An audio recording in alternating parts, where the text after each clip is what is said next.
Europe 1, 8h33, l'heure de la revue de presse. La revue de presse avec Samuel Etienne. Rebonjour Samuel. Bonjour Patrick, bonjour Sophie. Bonjour à tous. On l'a appelé le braqueur fanfaron, le braqueur chambreur. Europe 1, vous avez raconté l'histoire en fin de semaine dernière, celle de Nabil Ibelati, condamné à 10 ans de prison par contumace après le braquage d'une bijouterie à Cannes et qui depuis narguait la police et la justice française en postant sur internet des photos de sa cavale au Maroc, Nabil au restaurant, Nabil à la plage, Nabil à dos de dromadaire. Et bien désormais c'est Nabil en prison. C'est Nice Matin et Le Parisien qui le rapporte ce matin.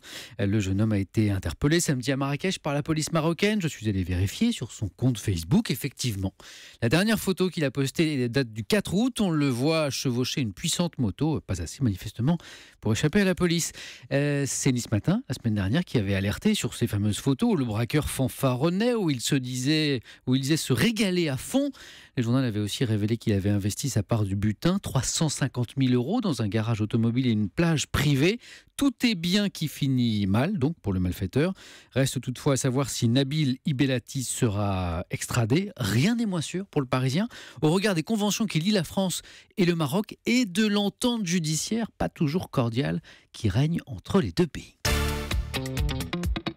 Autre titre du Parisien ce matin, Samuel, Daesh, la religion du viol. Ouais, titre choc sur cette pratique monstrueuse des terroristes de l'État islamique révélée par le quotidien américain le New York Times. En Syrie et en Irak, Daesh a fait du viol de prisonnières une pratique codifiée, argumentée religieusement et organisée de façon administrative. Première victime de cette inhumaine machine à broyer, les femmes et jeunes filles de la minorité yézidi dans le nord de l'Irak. Des femmes, racontent le New York Times, enfermées dans de sordides maisons closes où elles sont violées par les combattants de passage. Pour les gérer, Daesh a développé une bureaucratie détaillée d'esclavage sexuel, incluant des contrats de vente notariés. La pratique est devenue par ailleurs un outil de recrutement pour attirer les hommes, écrit encore le journal américain. Et le Figaro rapporte aussi cette nouvelle qui bouleverse l'Amérique.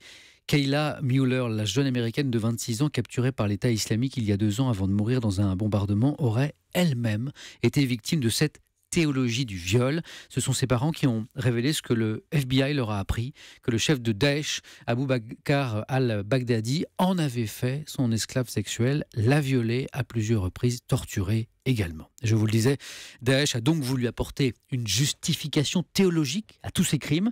Le Figaro rappelle que le journal de l'État islamique, Dabiq, a rapporté en octobre dernier, des étudiants islamiques se sont rendus sur les terres yézidis pour conclure que les femmes pouvaient être réduites en esclavage puisqu'elles étaient polythéistes, religion tenue par les intégristes islamistes dans un mépris plus grand encore que celle des chrétiens et des juifs. Reste que dans un récent manuel, l'État islamique explique clairement que les mêmes règles s'appliquent aux femmes chrétiennes et juives capturées sur le champ de bataille, comme le tragique destin de l'américaine Kayla Mueller vient de le confirmer.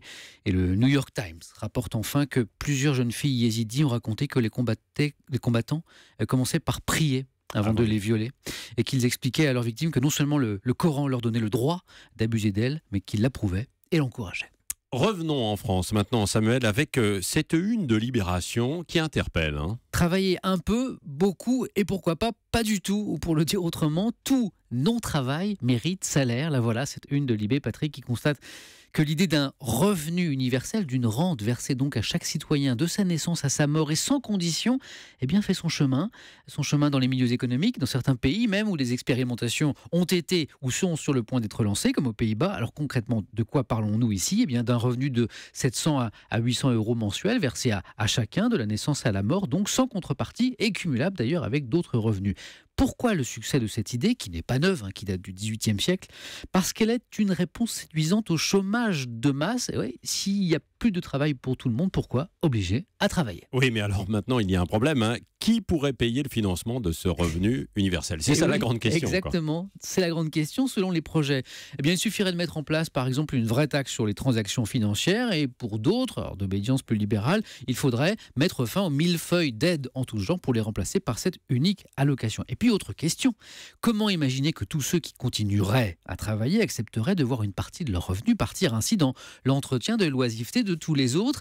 Eh bien, selon Thomas Paine, le philosophe des Lumières à l'origine du concept, ce qu'il faut comprendre, c'est que nous devons tous, c'est un peu compliqué, mais c'est intéressant, tous une partie de notre richesse personnelle aux efforts d'accumulation de travail, de savoir des générations précédentes. Il est donc normal qu'une part des revenus individuels soit redistribuée. Plus proche de nous, le prix Nobel d'économie américain Herbert Simon estimait qu'au moins 90% du revenu de ses compatriotes provenait non pas du travail de chacun, mais de ce qui leur était donné par la société, l'accumulation de capital, de technologie, de savoir-faire. Alors forcément, Patrick, si on adopte cette perspective, pourquoi ne pas adopter effectivement le revenu universel et le financer?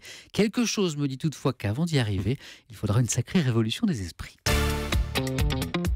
Et une autre sacrée révolution, c'est la révolution 3D. Oui, elle est à la une ce matin du Parisien aujourd'hui en France. Vous l'évoquiez à l'instant dans le rappel des titres, Patrick. Europe 1 vous a raconté à 7h30 l'histoire de Maxence. Alors lui, il aime bien qu'on l'appelle Max, ce petit garçon qui va pouvoir bénéficier d'une prothèse de main entièrement fabriquée grâce à une de ces imprimantes révolutionnaires en 3 dimensions. Et le Parisien se demande si cette technologie ne va pas chambouler nos modes de production, de consommation, et si nous n'assistons pas là en fait à la naissance de la 3e révolution industrielle. Le site d'information Global Voices rapporte qu'une jeune créatrice de mode israélienne vient de lancer la première ligne de vêtements à imprimer chez soi ou n'importe où. Par exemple, Sophie, vous partez en vacances à l'autre bout du monde, vous voyagez super léger, rien dans votre valise, arrivez à l'hôtel, vous donnez votre clé USB et hop, on vous imprime toute votre garde-robe. Ah, j'accepte, ça résout le problème des bagages, il faut toujours payer des surplus, donc voilà. Le casse-tête des valises. Plus de supplément, terminé. Bon, c'est pas fait encore, mais voilà, ça pourrait arriver dans le futur. Moi, perso, ce qui me fait rêver, c'est cette première tondeuse à gazon robot. Ah bon? Oui, entièrement automatisée, que présente un autre site d'information, c'est le Huffington Post. Alors vous la posez, Patrick, dans votre jardin, et elle s'occupe de tout.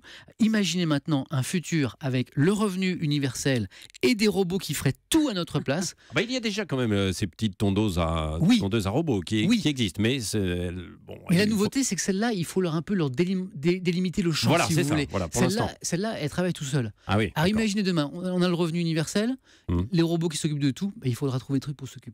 Oui, c'est ça. Et on mettra quelqu'un au micro à notre place aussi. Non, nous sommes irremplaçables. Même pas.